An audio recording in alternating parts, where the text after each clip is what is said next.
Welcome to our channel. আজকে আমি তৈরি করব একটি ডেজার্ট আইটেম, ফ্রুট কাস্টার্ড। গরমকালে কিন্তু কাস্টার্ড খেতে ভীষণ ভালো লাগে, যেহেতু এটা ঠান্ডা ঠান্ডা পরিবেশন করা হয়। চলুন তাহলে দেখে নিই। সবার ফার্স্টে আমি 500 গ্রাম দুধকে কড়াইতে ভালো করে ফুটিয়ে নেব। এই ফ্রুট কাস্টার্ডটি ছোট বড় উভয়েরই ভীষণ প্রিয়।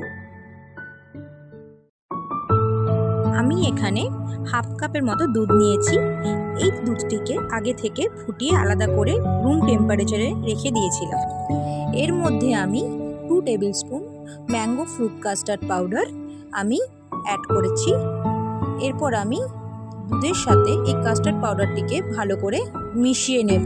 গরম দুধের সাথে কাস্টার্ড পাউডারটি মেশালে কাস্টার্ড পাউডারটি লাম্পস হয়ে যাবে এবং ক্রিমি আর স্মুদি ব্যাপারটা থাকবে না।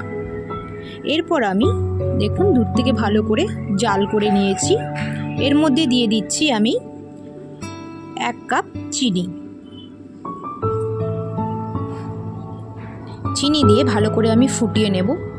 এরপর আমি আগে থেকে দুধের সাথে মিশিয়ে রাখা কাস্টার্ড পাউডারের মিশ্রণটিকে গরম দুধের মধ্যে ঢেলে দেব।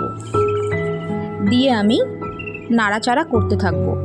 এর মধ্যে যদি আমি দুধটিকে নাড়াচাড়া না করি তাহলে দুধের মধ্যে একটি লাম্পি ভাব এসে যাবে, তাই ভালো করে নাড়তে হবে। আমি এখানে 5 রকমের ফল নিয়ে নিয়েছি। আপনারা চাইলে আপনাদের পছন্দ মতো ফল নিতে পারেন।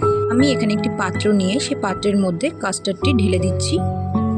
কাস্টার্ডটিকে আমি ঠান্ডা করে তার মধ্যে আমি একে একে সমস্ত ফল দিয়ে দিচ্ছি।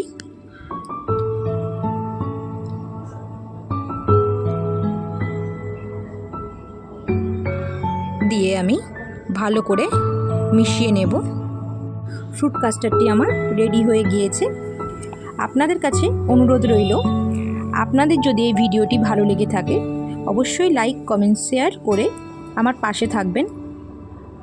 আরও বিশেষ অনুরোধ রইল, অবশ্যই চ্যানেলটি সাবস্ক্রাইব করবেন, তাহলে নতুন নতুন ভিডিও আপনাদের কাছে পৌঁছে যাবে। ধন্যবাদ।